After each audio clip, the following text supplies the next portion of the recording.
बहुत पुरानी बात है। रामपुर नामक गांव में राजेश नाम का एक सुनार रहता था। वह सिर्फ सोना ही नहीं बेचता था, बल्कि सोने को गिरवी रखकर उसके बदले में पैसे दिया करता था। इसी गांव में गोपाल नाम का एक किसान भी रहता था। गोपाल तेरी मेरी मजदूरी करके अपना परिवार चलाया करता था। एक दिन गोपाल का दोस्त गोपाल से कहता है, अरे भाई गोपाल, कब तक तुम यूं दूसरों की मजदूरी करते रहोगे? तुम कुछ अपना काम क्यों नहीं कर लेते? शहर चले जाओ, वहाँ तुम्हें इससे ज्यादा पैसे मिलेंगे और तुम्हें इतनी मेहनत मशक्कत भी नहीं करनी पड़ेगी। भाई, अपना काम करने के लिए पैसे भी तो होने चाहिए। मेरे पास उतने पैसे कहाँ हैं जो मैं अपना काम कर सकूं? तुम तो मेरे हालात जानते ही हो। गोपाल, तुम किसी से थोड़े बहुत पैसे उधार ले लो और उन पैसों से जमीन खरीद कर उस पर खेती करो। जब तुम्हारी पैदावार अच्छी हो जाए तो उसके पैसे वापस कर देना। ये बात गोपाल को सही लगती है, लेकिन वो पैसे किससे उधार ले, ये बात उसे समझ नहीं आ रही थी।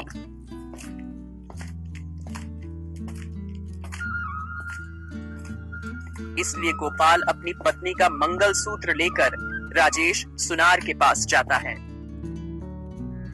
सेठ जी, मेरा नाम गोपाल है। मैंने सुना है कि आप सोना गिरवी रखकर पैसे उधार देते हैं। मैं अपनी पत्नी का मंगलसूत्र लाया हूँ। अगर आप इसको रखकर मुझे कुछ पैसे दे दो तो मैं थोड़ी जमीन खरीदकर उस पर खेती कर सकूंगा। जब मेरी पैदावार अच्छी हो जाएगी तो मैं आपके पैसे वापस कर दूंगा। तुमने बिल्कुल ठीक सुना है। मैं कोई भी महंगी चीज गिरवी रखकर उसके बदले पैसे देता हूँ, लेकिन अगर कोई पैसे समय पर नहीं देता है तो मैं उसकी वो चीज रख लेता हूँ। दिखाओ मुझे अपनी पत्नी का मंगलसूत्र।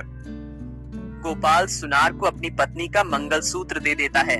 सुनार मंगलसूत्र की जांच करता है और जांच करने के बाद कहता है, वैसे तो बेगर किसी की सिफारिश के मैं किसी को पैसे नहीं देता हूँ, लेकिन तुम ईमानदार आदमी लग रहे हो।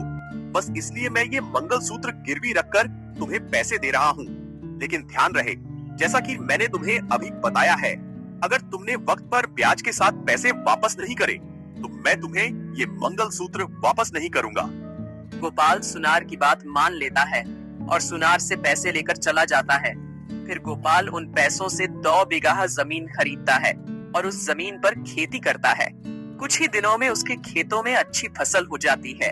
फिर वो उस फसल को अच्छे दामों में बाजार में बेच देता है, जिससे उसके पास अच्छे खासे पैसे हो जाते हैं। अब तो मेरे पास अच्छे खासे पैसे हो गए हैं। अब मैं इन पैसों से अपनी पत्नी का मंगलसूत्र वापस ला सकता हूँ। अब गोपाल सुनार के घर जाता है और सुनार से कहता है, कैसे हो सेठ जी? सब ठीक चल रहा है ना? ऊपर वाले की दुआ है, तुम्हारे चेहरे की मुस्कान बता रही है तुम मेरे पैसे वापस करने आए हो। जी हाँ सेठ जी, मैंने जो जमीन खरीदी थी उस पर अच्छी फसल पैदा हुई है और मेरा अच्छा मुनाफा हुआ है। अब मैं आपके पैसे वापस करने आया हूँ ब्याज के साथ। ये तो बहुत अच्छी बात है गोपाल। तुम रुको, मैं तुम्हारी पत्नी का मंगलसूत्र लेकर आता हूँ। सुनार अंदर जाता है और मंगलसूत्र लाकर गोपाल को दे देता है। गोपाल ने जब मंगलसूत्र को ध्यान से देखा तो उसके मन में कुछ संदेह उत्पन्न हुआ। सेठ जी, मुझे लगता है आपसे कोई गलती हो गई है। ये वो मंगलसूत्र नहीं है जो मैंने आपको दिया था। क्या बकवास कर रहे हो गोपाल? तुम मुझे बेईमान समझते हो। मैं तुम्हें किसी और के गहने क्यों दूंगा? मैं इतने सालों से व्यापार कर रहा हूँ। तुम्हें क्या लगता है मुझे कुछ भी पता नहीं है? मेरे पास सुबह से शाम तक 70 आदमी अपना सामान गिरवी रखने आते हैं। अगर मैं ऐसे किसी और का सामान किसी और को देने लगा तो मेरा व्यापार 2 दिन में बंद हो जाएगा। चुपचाप अपने गहने लो और यहाँ से चलते बनो। सेठ जी, वो मेरा पुश्तैनी मंगलसूत्र था। उस पर मेरे दादाजी का नाम भी लिखा हुआ था। मैं दावे के साथ कह सकता हूँ ये वो मंगलसूत्र नहीं है। ये क्या बकवास करे जा रहे हो तुम? मंगलसूत्र के ऊपर तुम्हारे दादाजी का नाम लिखा हुआ था। ये बात तुमने मुझे पहले क्यों नहीं बताई? मेरे पास इस मंगलसूत्र के अलावा कोई दूसरा मंगलसूत्र नहीं है। गोपाल बेचारा सुनार के घर से दुखी होकर चला जाता है। रास्ते में गोपाल को उसका दोस्त मिलता है। गोपाल अपनी सारी बात अपने दोस्त को बताता है। जब उसका दोस्त उस मंगलसूत्र को देखता है तो वो बताता है, अरे भाई गोपाल, उस सुनार ने तुम्हें ठग लिया है। ये मंगलसूत्र सोने का नहीं है, बल्कि नकली है। ये तुम क्या कह रहे हो श्याम भाई? ऐसा कैसे हो सकता है? अब मैं क्या करूं? उसने तो मुझे कहीं का नहीं छोड़ा।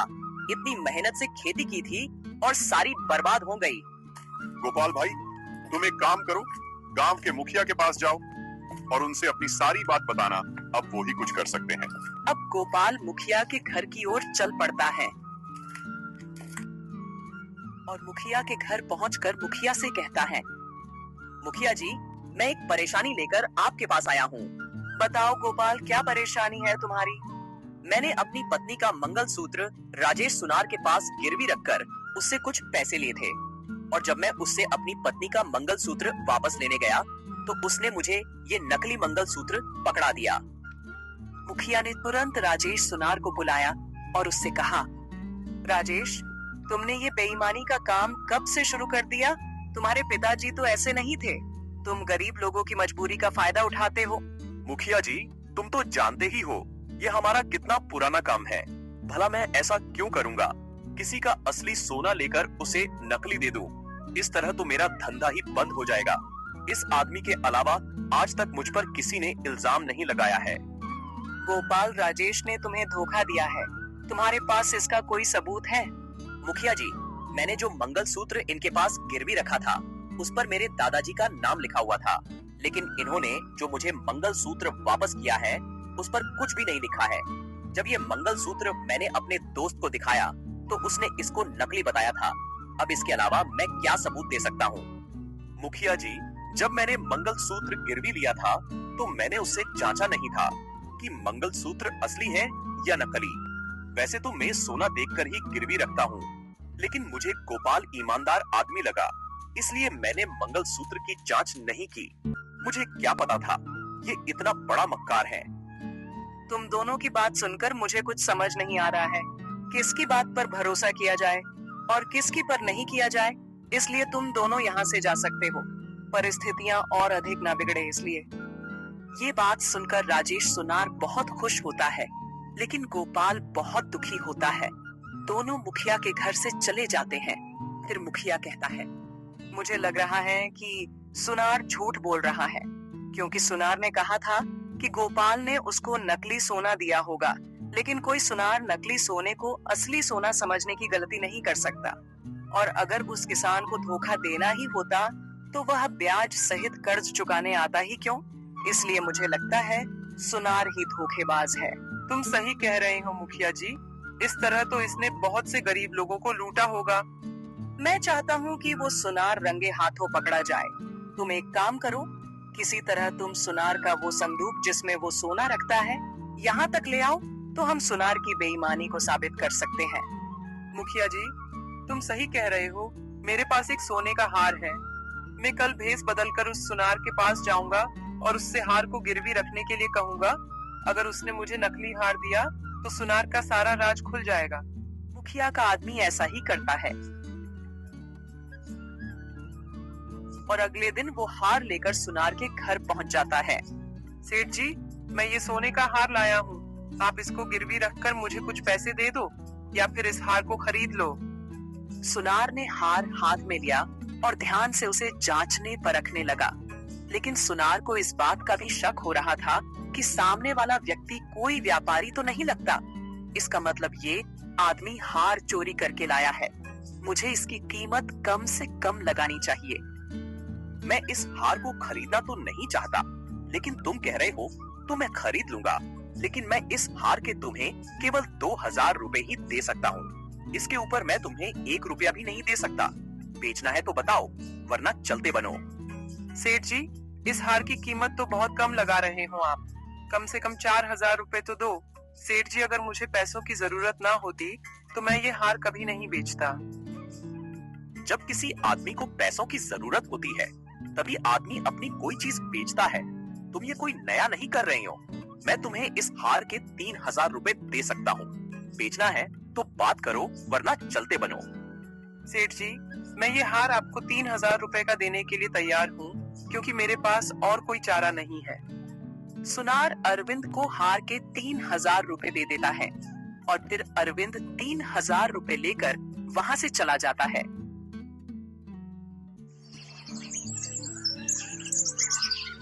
इसके बाद सुनार के घर एक आदमी आता है और सुनार से कहता है, सेठ जी, दरअसल बात ये है कि मुखिया जी के घर से उनकी पत्नी का हार चोरी हो गया है। हमें शक है कि उस चोर ने चोरी का माल तुम्हें बेचा हो। हम गांव के हर एक सुनार से पूछताछ कर रहे हैं, इसीलिए आपसे भी पूछताछ करने आए हैं। अगर आप हमारा सहयोग करोगे तो हमारा कार्य जल्द ही पूरा हो जाएगा और हम यहाँ से चले जाएंगे। जैसा आप समझ रहे हैं, ऐसा कुछ नहीं है। मैं एक ईमानदार आदमी हूँ। मैं कभी चोरी का सामान नहीं खरीदता हूँ। मेरा यकीन करो, मैंने किसी से कोई हार नहीं खरीदा है। बात करते करते मुखिया का आदमी सुनार का वो संदूक खोल देता है जिसमें सुनार सोने का सामान रखता है। मुखिया का आदमी देखता है, हार संदूक में मौजूद था। हार उठाकर मुखिया का आदमी कहता है, अरे यह तो वही हार है जो मुखिया जी की पत्नी का चोरी हुआ था। लेकिन तुमने तो कहा था कि तुम चोरी का माल नहीं खरीदते हो, तो ये हार तुम्हारे पास कैसे आया? मतलब तुम झूठ बोल रहे थे। मुखिया के आदमी की बात सुनकर सुनार घबरा जाता है, लेकिन अब किया भी क्या जा सकता था। वह सर झुकाकर वहीं खड़ा हो गया। मुखिया का आदमी गुस्से में आकर कहने लगा, धोखेबाज मक्कार झूठे आदमी, यह संदूक उठा और मुखिया जी के पास चल, वहीं तेरा फैसला होगा। मुखिया के आदमी ने संदूक को सुनार के सर पर रखकर उसे मुखिया के पास ले जाता है। अब मुखिया सुनार से कहता है, बताओ तुम्हारे पास ये हार कैसे आया है, और ये बताओ कि तुम व्यापार कैसे करते हो। लोगों को पागल बनाकर किस किस के साथ तूने ये धोखेबाजी की है। इस धोखेबाज का ये संदूक खोलो। जैसे ही संदूक खुला, वैसे ही गोपाल ने अपना पुश्तैनी गहना खोज लिया, जिस पर गोपाल के दादाजी का नाम भी लिखा हुआ था। मुखिया जी, मुझे माफ कर दीजिए। मुझसे बहुत बड़ी गलती हो गई है। मुझे इन गरीब लोगों के साथ ऐसा नहीं करना चाहिए था। तुमने जो किया है ये कोई साधारण अपराध नहीं है जिसके लिए तुम्हें माफ कर दूं, इसलिए तुम्हें सजा तो मिलेगी ही। उससे पहले मुझे ये बातों, तुम इस काम की किस तरीके से अंजाम देते थे?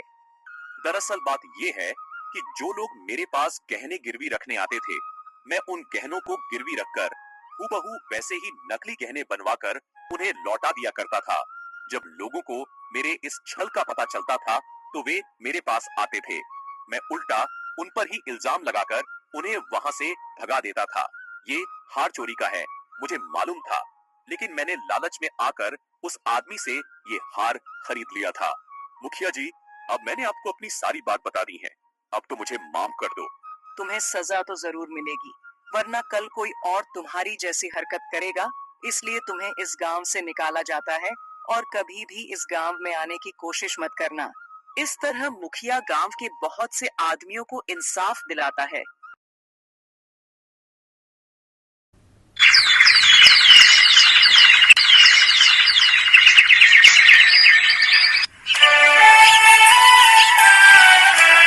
बेटी, थोड़ी भिक्षा दे दो बेटी। बेटी, मैंने 2 दिन से कुछ नहीं खाया बेटी। बेटी, भिक्षा दे दो। कहीं और जाइए बूढ़े बाबा, अभी हमारे पास पैसे नहीं हैं। थोड़ी भिक्षा दे दो बेटी। बेटी, मैंने 2 दिन से कुछ नहीं खाया। तुम्हारे पास जो कुछ भी हो वो मुझे दे दो बेटी। एक बार कहा ना, नहीं है, आपके समझ नहीं आती है क्या? आगे बढ़ो, तुम्हारा तो रोज का काम है।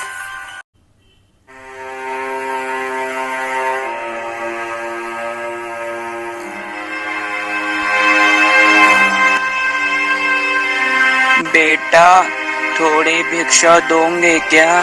बेटा, मैंने 2 दिन से कुछ नहीं खाया। बाबा, अभी मेरे पास तो कुछ नहीं है। हाँ, मगर तुम मेरे घर चलो तो बाबा आपको मेरी माँ कुछ ना कुछ तो दे ही देगी। आइए बाबा, चलिए मेरे साथ। आपको देखकर मेरी माँ बहुत खुश होगी। चलिए बाबा।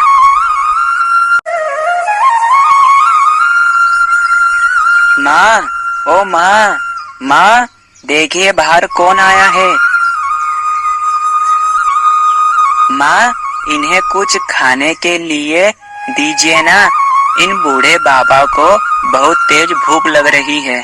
ठीक है बेटा, तू रसोई घर में जाकर वहाँ पर थोड़े से चावल रखे हैं, जा वो लाकर इन बाबा को दे दे। अरे बेटी, तुम्हारा कितना अच्छा लड़का है। मुझे किसी ने भी खाने को नहीं दिया, लेकिन तुम्हारे दरवाजे पर मुझे कुछ न कुछ तो मिल ही गया। बेटी, तुम्हारा बेटा एक दिन खूब तरक्की करेगा, अपने पिताजी की तरह। लीजिए बाबा, रसोई घर में जो कुछ भी था वो मैं सब लेकर आ गया। ऊपर वाला तुम्हारा भला करे बेटा, खूब खुश रहो, खूब तरक्की करो बेटा, अपने पिताजी की तरह बेटा। भगवान तुम्हारा भला करे बेटा। तुम भी तुम्हारे पिताजी की तरह खूब दानवीर हो बेटा। बेटा, मैं तुम्हें आशीर्वाद देता हूँ, तुम भी ठीक अपने पिताजी की तरह ही तरक्की करोगे बेटा। तुमने मेरी मदद करी बेटा, खूब तरक्की करो बेटा, खूब। अब मैं चलता हूँ बेटा। माँ, मैं बाबा को जरा बाहर तक छोड़कर आता हूँ। चलिए बाबा।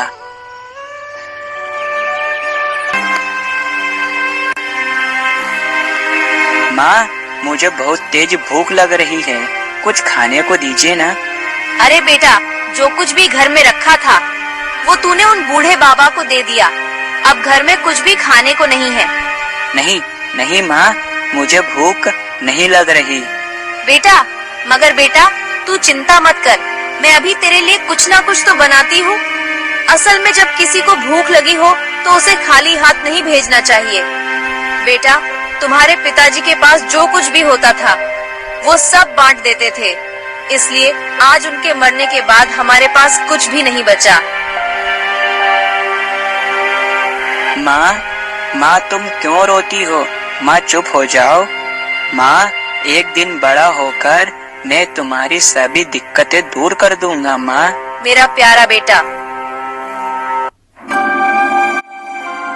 माँ, सब लोग कहते हैं कि तेरे पिताजी जो थे वो बड़े ही दानवीर थे, उन्होंने खूब सारी तरक्की की, मगर उन्होंने ऐसी क्या तरक्की की माँ, मुझे तो समझ ही नहीं आती है। पिताजी के जाने के बाद केवल हमारे पास ये घर ही तो है, इसके अलावा हमारे पास तो कुछ भी नहीं है। माँ, फिर पिताजी ने ऐसी क्या तरक्की की? नहीं बेटा, ऐसा नहीं कहते। तुम्हारे पिताजी बड़े ही दानवीर थे, उन्हें अपने जीवन में खूब तरक्की की, मगर क्या माँ? माँ बताइए ना। बेटा, बहुत समय पहले की बात है, जब तू 1 साल का था, जब तुझे और मुझे तेरे पिताजी इस दुनिया में अकेला ही छोड़ गए थे। बेटा, तेरे पिताजी का एक खूब बड़ा आम का बगीचा था, जिसमें ढेर सारे आम के बड़े बड़े पेड़ तेरे पिताजी ने लगाए थे। बेटा, मैं रोज सुबह सुबह तुझे सुलाकर मैं उन बगीचे में जाकर ढेर सारे आम तोड़कर गांव की गली गली जाकर उन आमों को बेचती थी। बेटा, तेरे पिताजी के जाने के बाद उन आमों को बेचकर तेरा और मेरा गुजारा बड़े आराम से चल रहा था, मगर फिर एक दिन। अरे मुखिया जी, ये अपनी जमीन के पास में ये छोटा सा आम का बगीचा किसका है? अरे जमींदार बाबू, वो हरी नहीं था जो अभी कुछ महीनों पहले खत्म हो गया? बस ये उसी का ही आम का बगीचा है। अच्छा, इसका मतलब अब इस दुनिया में हरी तो है ही नहीं, तो फिर इस बगीचे की देख रेख करने वाला कोई नहीं होगा। नहीं जमींदार बाबू, हरी के जाने के बाद अब इस आम के बगीचे की देख रेख हरी की पत्नी मंजरी करती है। मगर मुखिया जी, अब ये बगीचा मुझे पसंद आ गया है, ये बगीचा अब मुझे किसी भी हालत में चाहिए। मगर जमींदार बाबू, हरी की पत्नी मंजरी इस बगीचे को नहीं बेचेगी, इस बगीचे के कारण उसका घर चलता है। अरे मुखिया जी, एक बार मैंने जो कह दिया सो कह दिया, मुझे यह बगीचा लेने से अब कोई नहीं रोक सकता है। चलो हम हरी के घर चलते हैं। मंजरी, ओ मंजरी, मंजरी बाहर आओ। देखो तुमसे मिलने गांव के जमींदार आए हैं। क्या हुआ मुखिया जी? आज आप और जमींदार साहब हमारे घर पर क्यों आए हो? अरे कुछ नहीं बेटी, वो हरी के जाने के बाद तुम्हें किसी भी प्रकार की कोई दिक्कत तो नहीं आ रही? बस उसी का हाल चाल जानने में तुम्हारे पास आया था। हमें कैसी भी दिक्कत नहीं आ रही। हम दोनों माँ बेटे हमारा गुजारा आराम से कर लेते हैं। अरे बेटी, मुझे तुमसे एक बात कहनी थी।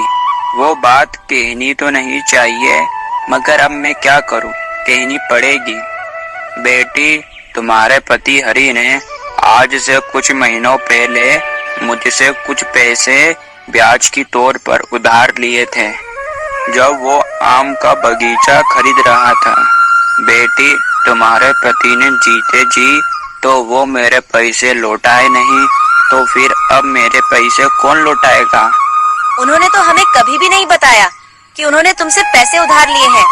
बेटी, ऐसी बात कोई अपनी औरत को बताता है क्या? अच्छा जमींदार साहब, मेरे पति ने आपसे कितने पैसे उधार लिए थे? अरे बेटी, वो तुम पूछो नहीं तो ही बढ़िया है, क्योंकि तुम्हारे पति ने मुझसे बहुत बड़ी रकम उधार ली थी और वो तुम कभी नहीं चुका सकती हो। हाँ, मगर मुझे मेरा पैसा तो वापस चाहिए होगा ना। तो बेटी, मैं इसी तौर पर तुम्हारा आम वाला बगीचा ले रहा हूँ। क्या आम वाला बगीचा? जमींदार बाबू, अगर आप आम का बगीचा हमसे ले लोगे तो फिर हम दोनों क्या करेंगे? हम कैसे खाएंगे? वो मैं नहीं जानता, मुझे मेरा पैसा तो वापिस चाहिए होगा ना। देख मंजरी, मैं कोई तेरी फालतू की बातें सुनने नहीं आया हूँ, केवल इतना कहने आया हूँ कि आज के बाद तू उस आम के बगीचे में दिखना मत। जमींदार बाबू, आप ऐसा नहीं कर सकते। कृपा करके आप हमसे हमारा आम का बगीचा मत लो।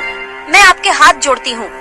और मंजरी, अगर तू ज्यादा बोली तो ब्याज के तौर पर ये तेरा घर भी मैं ले सकता हूँ। चलो मुखिया जी। बेटा, इसी तरह झूठ कहकर जमींदार ने अपना आम का बगीचा हड़प लिया। माँ, तुम्हें पता था कि पिताजी ने जमींदार से कुछ कर्ज नहीं लिया, तो माँ तुमने कुछ नहीं किया। तुमने उस जमींदार को अपना बगीचा क्यों लेने दिया? बेटा, मैं अकेली क्या करती? मेरे पक्ष में कोई बोलने वाला भी नहीं था, और तू तो केवल 1 साल का ही था, और वो गांव का जमींदार है बेटा। उसने न जाने गांव में कितने लोगों की जमीन हड़प ली है, और अपना तो कोई बोलने वाला भी नहीं था। रोना बंद करो माँ, जो होना था वो हो गया। एक दिन अपने ऊपर वाला जरूर सुनेगा।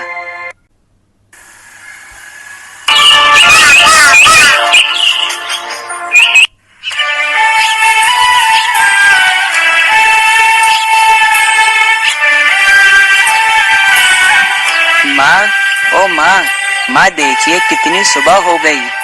आज तुमसे पहले मैं उठ गया माँ, अब तो उठो। माँ, आपको तो बहुत तेज बुखार आ रहा है। माँ, तुम्हारा शरीर बहुत गर्म हो रहा है। माँ, माँ, अब मैं क्या करूँगा? तुम परेशान मत हो बेटा, मैं ठीक हो जाऊंगी। नहीं माँ, ऐसा मत बोलिए।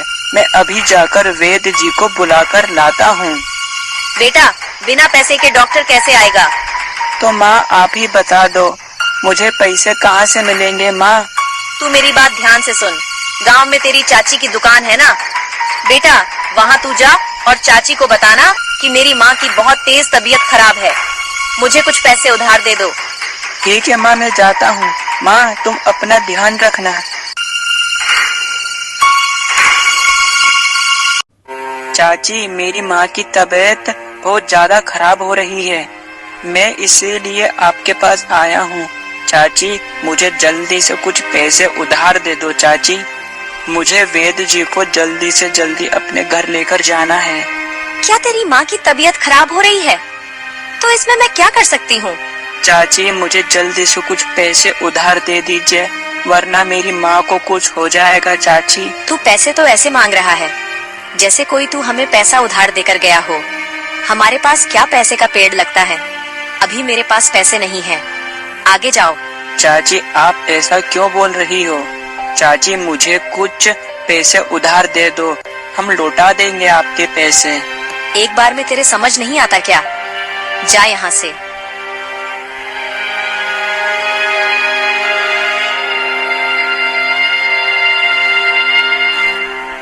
अब मैं क्या करूं? मुझे तो कुछ समझ ही नहीं आता। अरे बेटा बचा ले, अरे बेटा मुझे बचा ले। बेटा मैं इस पोटली को उठाते उठाते थक गया हूँ। क्या बात है बेटा, आज तो तुम बड़े उदास लग रहे हो। तुम रो क्यों रहे हो बेटा? ऐसी क्या बात है, तुम क्यों रो रहे हो बेटा? अरे बेटा इस पोटली को उठाते उठाते मैं थक गया हूँ। तो बेटा तुम क्या इस पोटली को कुछ समय तक अपने पास संभाल कर रख सकते हो क्या बेटा?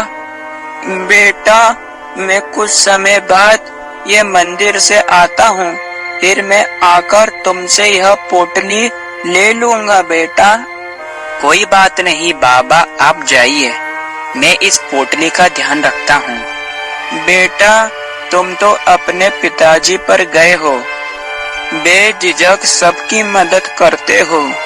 बेटा तुम्हारा दिल खूब बड़ा है, खूब खूब तरक्की करोगे तुम बेटा, खूब तरक्की करोगे, खूब तरक्की बेटा, खूब तरक्की करोगे एक दिन बेटा। तुम्हारा दिल खूब बड़ा है बेटा, खूब।